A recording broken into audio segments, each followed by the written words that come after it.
Hola queridas y queridos estudiantes, espero que estén muy bien. Nos juntamos nuevamente en esta clase de artes visuales. Hoy veremos las siguientes etapas del cubismo que quedaron pendientes de la clase pasada, el cubismo analítico y sintético. Así que comencemos.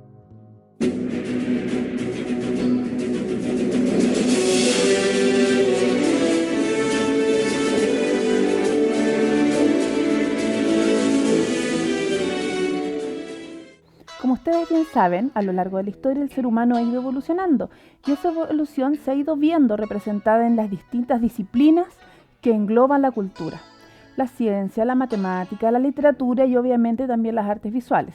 Ahora, si llevamos esto al cubismo, ya sabemos que el cubismo es parte de una evolución también, que se inicia con la obra de Paul Cézanne, quien era un postimpresionista inicialmente muy rechazado. Siendo él un postimpresionista, su obra fue tan impactante que terminó influyendo y influenciando la obra de el gran artista llamado Pablo Picasso, ¿verdad?, quien posteriormente crea el cubismo.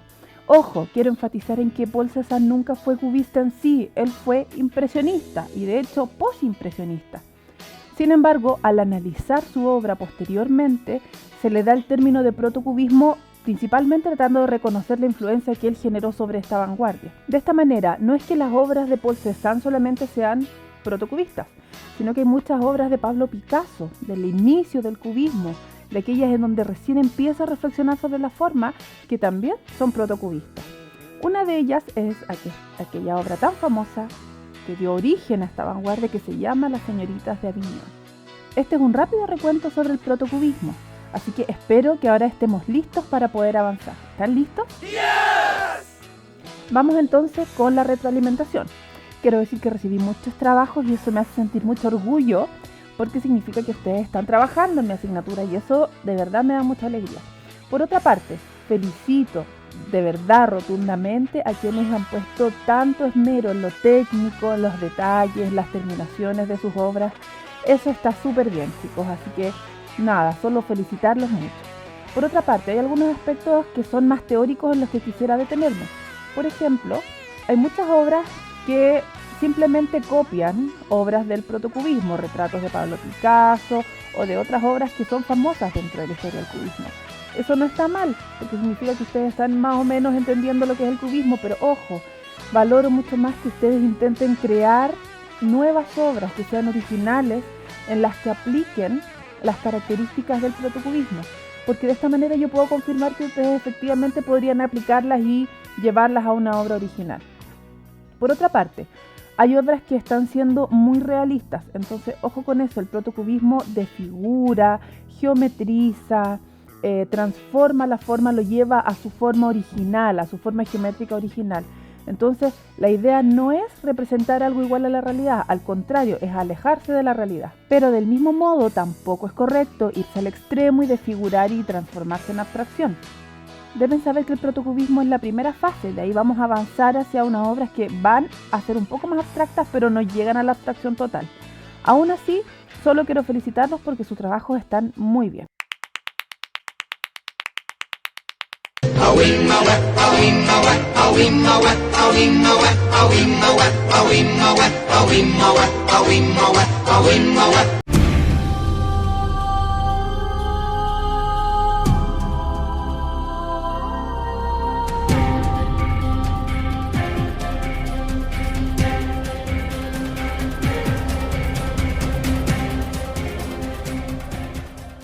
Antes de adentrarnos profundamente en el tema del cubismo analítico y sintético, quiero rescatar esta apreciación que me deja un estudiante en el Forms. Dice, no es una duda, pero quisiera saber si es que al momento de mostrar alguna pintura del concepto visto, usted pueda compararlo con otra pintura para así poder tener más claro al momento de nosotros emplearlo.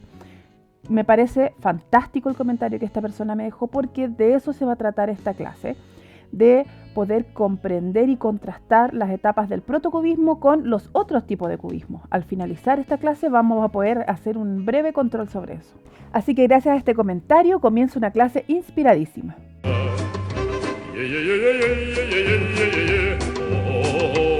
Entonces, como les decía, hoy veremos la etapa del cubismo sintético y analítico, ¿verdad? Son las dos etapas de esta sesión. Pero una de las cosas que más me interesa es que ustedes sepan la concepción de arte que hay detrás del cubismo. Dice así, El arte es mental, se desliga de la interpretación o la semejanza a la naturaleza.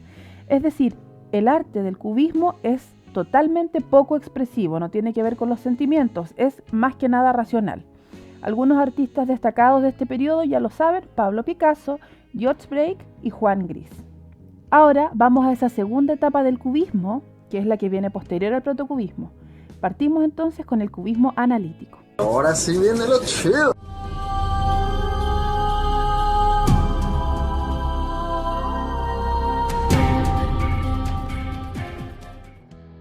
El cubismo analítico se caracteriza principalmente porque, tal como su nombre lo dice, se centra en descomponer las formas en múltiples partes, todas ellas geométricas. ¿Por qué? Porque su objetivo es analizar cada una de las formas, desarmarlas, examinarlas y volver a ordenarlas por separado. De esta manera, cuando ustedes vean una obra perteneciente a este periodo, se van a dar cuenta que cada una de las formas, es decir, cada uno de los elementos de la obra, una manzana, una botella, la mesa, el muro, etc., todo está desarmado, fragmentado y dispuesto en el espacio. Otra característica es que los objetos no son representados desde un único punto de vista. Por ejemplo, una manzana en el cubismo analítico está representada y vista desde arriba, desde el frente, desde los lados y desde abajo, todo en el mismo momento y en el mismo plano. Finalmente, como ustedes pudieron ver en el protocubismo, existía el truco de mezclar las figuras con el fondo, ¿verdad? Esto se hace muy recurrente en el cubismo analítico también. Es decir, cuando los objetos han sido analizados y desestructurados, se superponen y se penetran unas partes con otras de manera de perder el efecto de profundidad, es decir, de mezclar la figura con el fondo. ¿Qué les parece? ¿Lo entienden? Sé que puede ser un poco complejo de entender, por eso ahora vamos a ponerlo en práctica en una obra. Aquí tenemos dos obras de Pablo Picasso, una del periodo más realista y otra del periodo del cubismo analítico. Fíjense en el fondo, la franja roja que aparece en el plano del fondo, en un momento está horizontal y luego se quiebra hacia adelante tratando de romper totalmente la lógica de la perspectiva, es decir, de no darle continuidad ni realismo al fondo. Aquí tenemos dos elementos más. Por ejemplo, el techo. Es absolutamente absurdo que se vea el techo dentro de esta obra porque es un retrato que está siendo visto desde un plano frontal, ¿verdad? Sin embargo, Pablo Picasso nos pone el techo dentro de la obra para quitarle el realismo y la sensación de profundidad.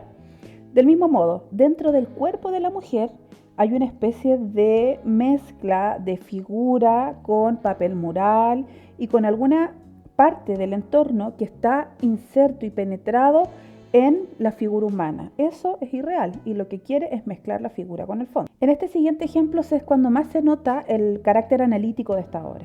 Miren el busto de esta mujer. Está siendo visto de perfil y a la vez de frente.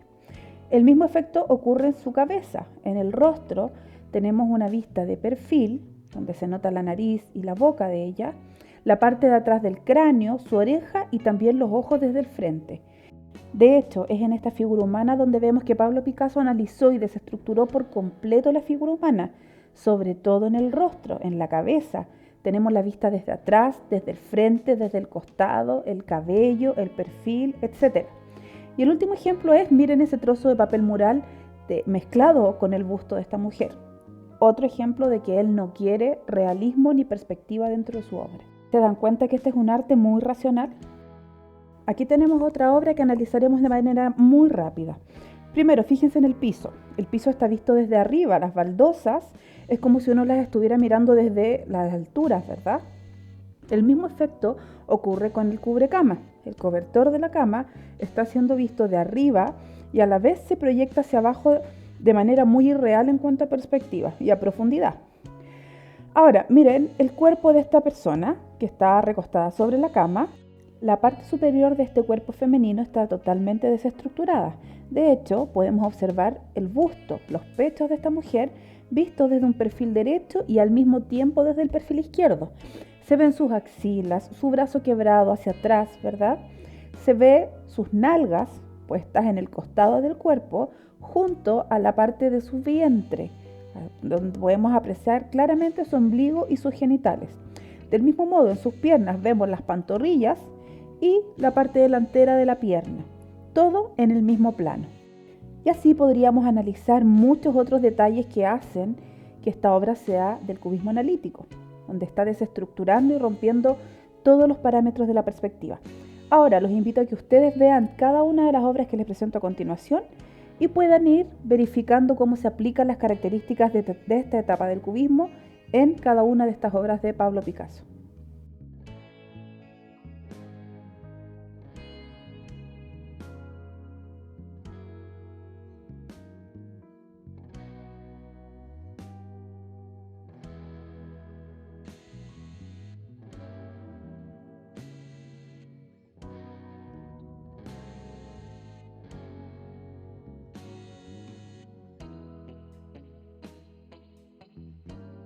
Llega un momento en esta etapa del cubismo donde es tan importante el tema de la descomposición de las formas que incluso los cubistas racionalizan el color. Fíjense en esta obra donde el color ya es absolutamente monocromático y la figura se confunde casi totalmente con el fondo. Solo Picasso nos deja una que otra señal que nos remite a esa figura original, pero lo que él busca es desestructurarla completamente y fundirla con el fondo. Interesante, ¿verdad? Ahora vamos con el cubismo sintético.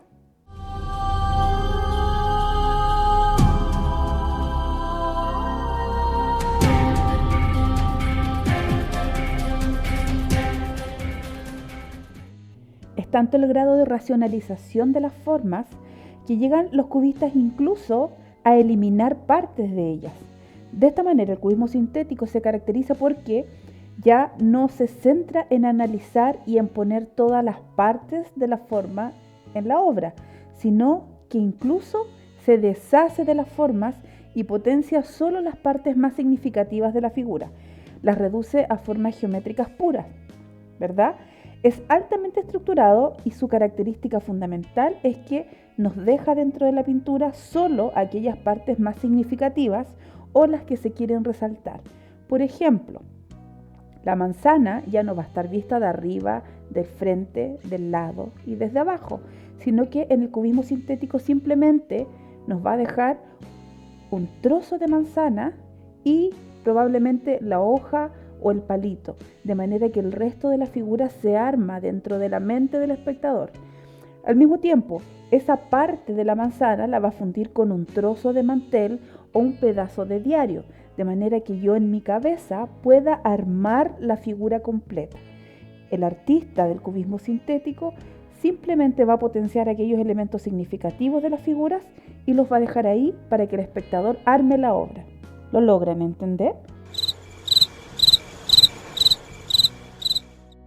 Sé que es un poco difícil porque este es un arte que es sumamente racional y estructurado, pero vamos a ponerlo en práctica.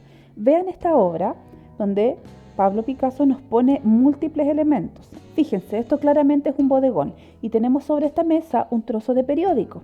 En el plano adelante tenemos una botella, una especie de silueta de botella de vino. Un libro, Pablo Picasso nos proporciona información acerca de la mesa que hay y que sostiene, que está mezclada también con las figuras. Hay un trozo de copa y en el fondo tenemos una especie de alfombra, es decir, está representado la figura, el fondo, los elementos del paisaje, los elementos del entorno, todo en un solo plano mezclado, sintetizado, potenciando solo las partes significativas de cada elemento para que nosotros armemos la figura y la obra en nuestra mente. ¿Qué les parece?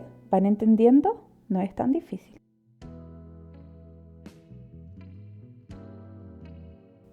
Sigamos viendo más obras de este periodo. Es importante que ustedes sepan que para poder identificar obras de este periodo tienen que fijarse en las pistas que va dejando el artista. No analiza la figura, no pone todas las vistas de la figura, sino simplemente nos va dejando elementos más significativos. Por ejemplo, si va a poner una copa, nos deja a lo mejor solo la base, ¿verdad? Si pone una guitarra, nos deja las cuerdas, o un rostro, nos deja una nariz y la silueta de la cara. Es tanto el grado de racionalización de este periodo que en algún momento se abandona la pintura y se empieza a trabajar el collage con elementos de la vida cotidiana. Es decir, pegan pedazos de papel, pedazos de género, de papel mural, etc., para racionalizar aún más el objeto en sí. Deben saber que el cubismo es considerado una vanguardia formalista porque se centra específicamente en trabajar la forma y en reflexionar sobre ella. Ahora llegó el turno de ustedes y vamos a verificar cuánto han aprendido. Vamos a simular un control rápido. A continuación les presento 7 obras y ustedes deben identificar si pertenecen al protocubismo analítico o sintético. Luego, cuando terminen, calculen cuántas buenas tuvieron y podrán ver aproximadamente qué nota podrían haber obtenido. Así que vamos a empezar. Con tranquilidad, por favor, no tengan miedo. Tengo miedo, tengo miedo, tengo miedo, tengo miedo, tengo miedo, tengo miedo, señor. Switch it up like that. Switch it up, speaker box blast, blast, blast, blast, blast, blast. Switch it up like that. Switch it up, speaker box blast, go, go, go, go, go, go. We about to go. ¿Cómo se sienten luego de ese control? ¿Ven que no era tan difícil? Sin duda creo que les tiene que haber ido fantástico, ¿no? Así que vamos a poner en práctica esto en la actividad del día de hoy. La actividad de esta sesión consiste en que ustedes realicen un collage, empleando todos los elementos que tengan en su casa, en la que claramente yo pueda verificar que ustedes manejan las características del cubismo sintético o del analítico. No me sirve del protocubismo, solo estos dos estilos. Escojan uno de ellos y realicen su obra. Una vez que terminen, envíen su trabajo al Classroom y posteriormente realicen el Forms de esta sesión. Y así terminamos esta clase. Espero que hayan aprendido y que les haya gustado esta sesión. Les envío un abrazo a cada uno de ustedes. Nos vemos pronto.